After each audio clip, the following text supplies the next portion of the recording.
Video like जरूर कर लीजिए और ऐसे वीडियो लगातार फ्री में पाने के लिए चैनल को तुरंत सब्सक्राइब कर लीजिए और बेल आइकन को जरूर टैप कर लीजिए ताकि आगे भी सारे वीडियो आपको मिलते रहे। यूट्यूब में फॉलो करते हैं तो प्लीज ये वाला फ्री टेलीग्राम चैनल जरूर ज्वाइन कर लीजिएगा। सारे नोटिफिकेशन सारे अपडेट यहीं पे आते हैं, ध्यान रखिए। तो दोस्तों यूपी पीसीएस 2025 प्रीलिम्स के एग्जाम में सिर्फ 4 महीने का ही समय बचा हुआ है।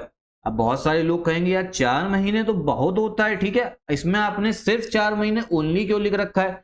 भाई देखो, ये आपका वनडे एग्जाम नहीं है, यहां मैं आपके पीसीएस एग्जाम की बात कर रहा हूं।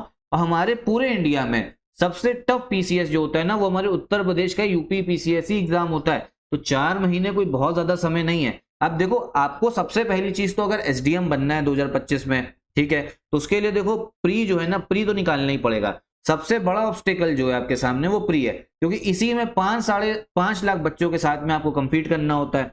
उसके बाद में जब प्री निकालोगे फिर आप लोग मेंस में जाओगे, फिर आपका इंटरव्यू होगा।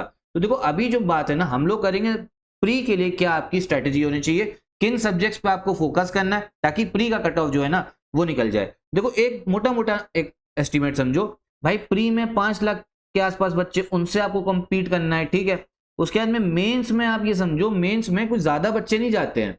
जैसे मान लो 1000 पोस्ट आई, 1000 पोस्ट तो बहुत ज्यादा बता दी मैंने आपको। इस बार 2024 में बढ़ के आपका 950 हो गई थी, 1000 मान लेते हैं तो 15 गुना बच्चे जाते हैं तो 15,000 पोस्ट होती हैं, ठीक। तो भैया होता क्या ना, मेंस में तो 15,000 बच्चों से कंपीट करना है, प्री में 5 लाख, तो ज्यादा बड़ा कंपटीशन प्री होता है। इसको निकालना ज्यादा टफ होता है। होता क्या ना, बच्चों की मेंस की तैयारी, कुछ लोगों की मेंस की तैयारी तो बहुत बढ़िया है, लेकिन प्री जो है ना वही नहीं निकला, तो भाई पूरा साल बर्बाद। तो देखो सबसे पहले हमको ये समझना पड़ेगा कि प्री में आखिरकार क्वेश्चन जो है आपके पूछे कहां से जाते हैं। तो 2024 का एक बार हम लोग एनालिसिस देखते हैं। देखो सबसे पहले हिस्ट्री से आपके 26 क्वेश्चन आए, ठीक है, बहुत ज्यादा, मतलब काफी ज्यादा क्वेश्चन है। 150 क्वेश्चन आते हैं आपके जीएस के एग्जाम में, ठीक है। फिर इकोनॉमी से 15 है, साइंस से 24 है, पॉलिटी से आपके 22 क्वेश्चन आए थे, Indian and world geography 23, environment और इकोलॉजी 6 क्वेश्चन, यूपीजीके से भाई बहुत कम, मतलब ना के बराबर, एक ही क्वेश्चन, करंट अफेयर्स जो फेवरेट टॉपिक होता है 30 क्वेश्चन, और मिसलेनियस से आपके 3 क्वेश्चन आए, ठीक है। अब एक चीज समझो, अगर कोई भी आपको पीसीएस निकालना है ना, ये जो मैं 3 सब्जेक्ट बता रहा हूं इन पे तो आपकी कमांड सबसे ज्यादा होनी चाहिए। वो है आपका हिस्ट्री, फिर आपका पॉलिटी और फिर आपका ज्योग्राफी। और इस बार आप देख भी सकते हो, हिस्ट्री से 26 क्वेश्चन है, ठीक है। उसके बाद में पॉलिटी से अगर आप देखोगे तो 22 क्वेश्चन आए और ज्योग्राफी से 23। तो कुल मिला के आप समझो 71 क्वेश्चन जो है ना वो इन्हीं 3 सब्जेक्ट से हैं। 150 क्वेश्चन का पेपर हो रहा है। कट ऑफ कितना जाता है? देखो 2023 में 94 चला गया था, उसके पहले 84 भी क्वेश्चंस कट ऑफ गया हुआ है, ठीक है, मतलब 84 भी गया है 2022 तक और 2023 में 94 गया है। तो अगर हम एवरेज अगर लेके चले तो अगर आप 90 क्वेश्चन मान के चले कि 90 क्वेश्चन आपका कट ऑफ जो है आपको चाहिए, तो उसमें 90 में आप समझो 71 क्वेश्चन, 70 क्वेश्चन तो इन 3 सब्जेक्ट से ही आ रहे।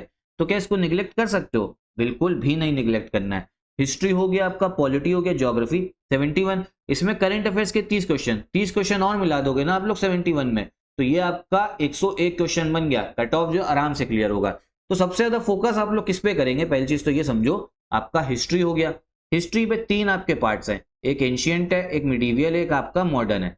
अब देखो पूछे तो क्वेश्चंस आपके तीनों से जाते हैं, ठीक है, तीनों से ही आते हैं, लेकिन तब भी ज्यादा फोकस ना मॉडर्न इंडिया पे करना। होता है कि 26 क्वेश्चन आए हिस्ट्री से, तो ये होता है ना 10 से 12 क्वेश्चन जो है ना एक लौता, मतलब आधे क्वेश्चन के आसपास सिर्फ मॉडर्न इंडिया से आते हैं।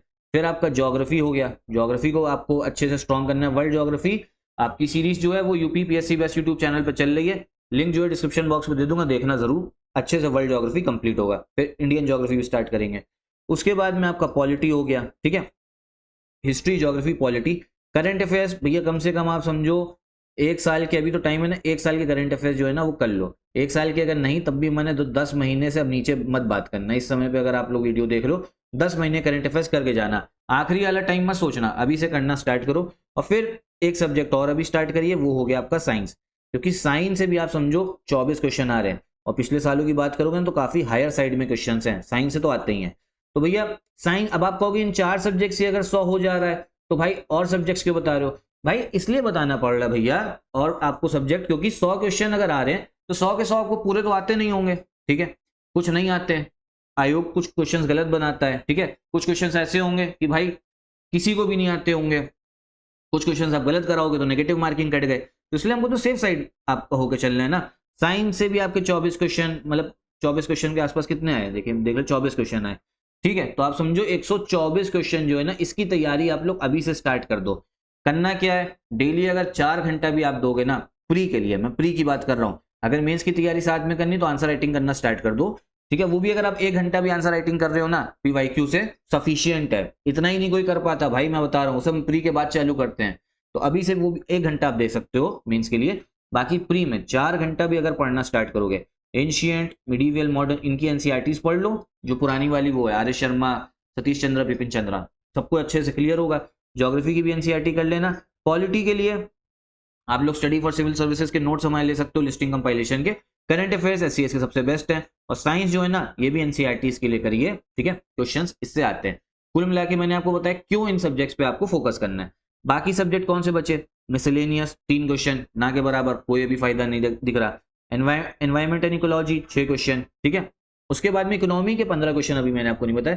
करना क्या, जब ये चारों सब्जेक्ट जो बताया मैंने आपको इनमें 2 हो जाए तो इकोनॉमी की क्या करना, एनसीईआरटी कर लेना, ठीक है, क्योंकि एनसीईआरटी से क्वेश्चन अब थोड़े बहुत आ जाते हैं। बाकी जब यूनियन बजट इकोनॉमिक सर्वे करोगे ना, तो वो आपके इकोनॉमी क्वेश्चंस वहां पे करवा देगा, क्योंकि इकोनॉमी के क्वेश्चंस बजट, इकोनॉमिक सर्वे इन सबसे ज्यादा आते हैं, ठीक है। और बचा एनवायरमेंट एंड इकोलॉजी, तो अभी इसको छोड़ दो, अभी इसको करने की जरूरत नहीं है। जब ये सारे सब्जेक्ट हो जाए ना तब कर सकते हो। तो मेरी बात आपको समझ में मुझे लग रहा होगा कि आ रही होगी, ठीक है। नहीं आ रही तो एक बार भाई मुंह धुल के आओ, फिर से ये वीडियो देखो तो समझ में आपको आ जाएगी भाई, क्योंकि जो मैंने आपको बताया ना वो एकदम एविडेंस के साथ बताया है। इन्हीं सब्जेक्ट्स पे फोकस करिए, प्री निकलेगा, मेंस की 1 घंटा आंसर राइटिंग प्रैक्टिस करते रहो, पीवाईक्यू कंप्लीट करो, इतना ही कर लोगे ना बहुत है। बाकी साथ में कंप्लीट पेड ग्रुप अगर आप ज्वाइन करना चाहते हो, गाइडेंस अगर आपको चाहिए, एक जगह पे सब कुछ ऑर्गेनाइज तरीके से अगर तैयारी करनी है, recorded classes, paid quiz, test series, selection material, doubt clearance, तो हमारा स्टडी फॉर सिविल सर्विसेज का पेड ग्रुप जो है वो स्टार्ट हो चुका है, यूपीपीसीए 2025 प्री का। उसको आप ज्वाइन कर सकते हो, साथ में टेस्ट सीरीज भी चल रही है। तो कंप्लीट वन स्टॉप डेस्टिनेशन के लिए आप हमारा पेड ग्रुप जो है ज्वाइन कर सकते हैं। कोई और डाउट हो तो एक बार कमेंट बॉक्स में पूछिएगा। यहीं पे वीडियो भी खत्म करते हैं। नमस्कार।